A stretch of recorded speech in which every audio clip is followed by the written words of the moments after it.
मैं थोड़ा सा अपने जो पुलिस से रिलेटेड थोड़ा कुछ चीज़ों में एक साइबर क्राइम और आपका जो हमारा एनबी एक्ट में जो मोटर वाहन अधिनियम में जो नियमों का पालन करना, थोड़ा उसके संबंध में बताऊंगा 5 मिनट या 10 मिनट जितने का भी। सबसे पहले हमारा जो साइबर क्राइम, आजकल जो साइबर क्राइम का जो हर कोई व्यक्ति साइबर फ्रॉड से 100% पीड़ित है। कोई आर्थिक रूप से नुकसान पहुंच गया होगा किसी को केवल कॉल आई होगी, लेकिन है हर कोई पीड़ित। और अधिकतर पीड़ित यहाँ पर जो है डॉक्टर्स लोग ज्यादा है। जो मेरी चौकी में आते मामले तो डॉक्टर्स लोगों के ज्यादा आते हैं। मैं कई बार मतलब काउंसलिंग या बताता भी हूँ कई बार कि डॉक्टर साहब मतलब ऐसा नहीं करना, या मैं कई बार लेक्चर देने भी आ गया, फिर भी आते रहते हैं मैटर। एक्चुअली में क्या मैटर आते हैं, एक तो डिजिटल अरेस्ट का सबसे पहले आते हैं। डॉक्टर साहब कोई भी आते हैं कि साहब कल ये हुआ कि किसी का कॉल आया, वीडियो कॉल आया और मुझे रात भर डिजिटल अरेस्ट किया गया।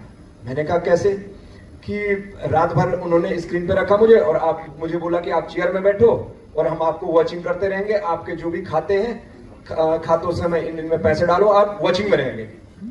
तो नाम नहीं लेना चाहता हूं मैं। डॉक्टर साहब आ गए सुबह 5 बजे के टाइम पे।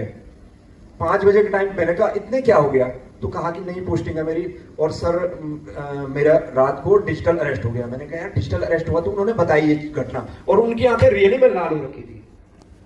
तो इस संबंध में भी हम मतलब जागरूक करते रहते हैं, हर जगह जागरूक करते रहते हैं। पेपरों में भी आता रहता है, फेसबुक के माध्यम से, इंस्टाग्राम के माध्यम से, ट्विटर के माध्यम से, विभिन्न माध्यमों से सभी को अवेयर करते रहते हैं। लेकिन लोग फिर भी लालच या डराने धमकाने के उसमें फिर भी आ जाते हैं।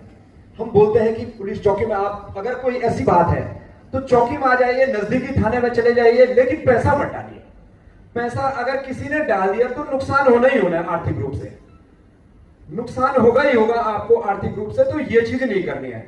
तो डॉक्टर साहब आए, मैं वो डॉक्टर साहब की कह रहा हूं बात, तो आए तो डॉक्टर साहब, मैंने कहा यार ऐसे तो कोई डिजिटल अरेस्ट का नाम का कोई वो ही नहीं है, कानून में कोई प्रावधान ही नहीं है, कोई लॉ ही नहीं है इस टाइप का।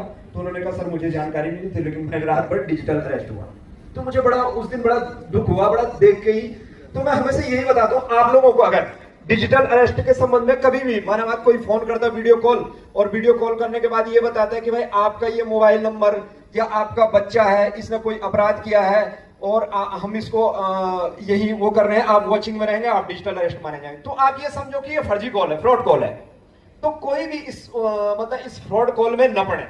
अगर किसी को कंफ्यूजन होता है तो चौकी या थाने, नजदीकी पुलिस स्टेशन या किसी भी पुलिस वाले से आप इस संबंध में बात कर सकते हैं, बता सकते हैं। तो वो आपको सावधानियां बता देंगे। आपको क्या करना, सावधानी में सबसे पहले ब्लॉक कर दीजिए उस नंबर को ब्लॉक कर दीजिए और बात ही